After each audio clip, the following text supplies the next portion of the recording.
Hi beautiful people, welcome to my channel. It's Taya here, and today I will be showing you how to make this delicious smoky Nigerian jollof rice.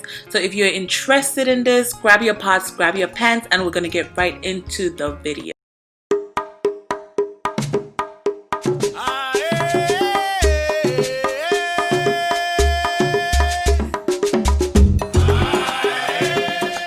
We're gonna go ahead and toss some tomatoes, red bell peppers, onions, ginger, and some Scotch Bonnet into a blender, and we're gonna blend that till we get a really nice smooth consistency.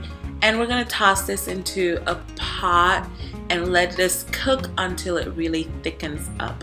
We don't want to go with the fresh tomatoes just as is because it gives this like tangy taste that we don't want. So we're just gonna cook it down to thicken the sauce up and also get rid of that tangy taste. And we're gonna do the same thing to our tomato paste. We basically want to fry the tomato paste to give it like this, you know, like Nigerian jollof has this smoky flavor. So every step has to work together to help infuse that smoky flavor. So we're frying the tomato paste to give that smokiness and also get rid of the tanginess that tomato paste has. So back and forth, we're checking on the fresh tomatoes to make sure it's getting really thick and cooking down well. And once it looks like this and it's really nice and thick, we're gonna go ahead and add it to our tomato paste, which has been cooking for about 10 to 15 minutes. And the fresh tomatoes cooked for about 20 minutes to get really thick like this. But it depends on how many tomatoes you use and all that, how much water you added to blend your tomatoes. It might take longer to get thick, so you just gotta keep an eye on it. And here I'm just adding all my seasonings, and I'm just gonna mix it all up so it becomes one and form that holy matrimony that we like talking about. And we're gonna go ahead and add some broth. Here I used turkey broth because I cooked some turkey to eat with this jollof rice. So you can use whatever broth. You can buy store-bought broth. I don't really like that because I think like it's too salty, but I used the broth from the turkey that I made. You just gotta strain it and use it. So here I added some washed rice. Make sure you wash your rice. I washed mine like 3 to 4 times. Wash your rice properly before you use your rice. I use parboiled rice. You can use basmati rice, any type of rice you like.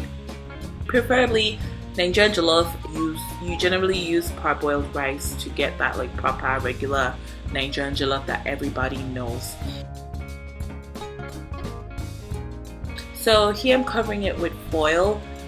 You can just cover it with the cover of your Dutch oven or the cover of any pan that you're using, but I like using foil. I don't know, I just don't feel like putting the cover of my pot in the oven for that long, so I just used foil, covered it up, and I'm checking on it here to see if it was soft enough. It wasn't quite there, so I'm gonna go ahead and cover it back and put it back in the oven for another 15 minutes.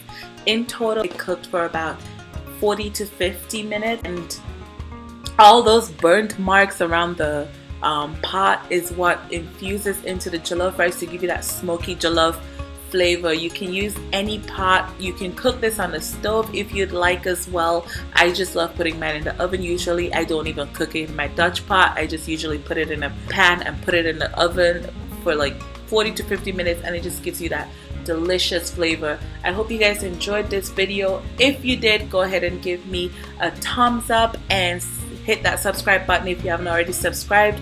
Thank you so much. I hope you guys are great and stay safe.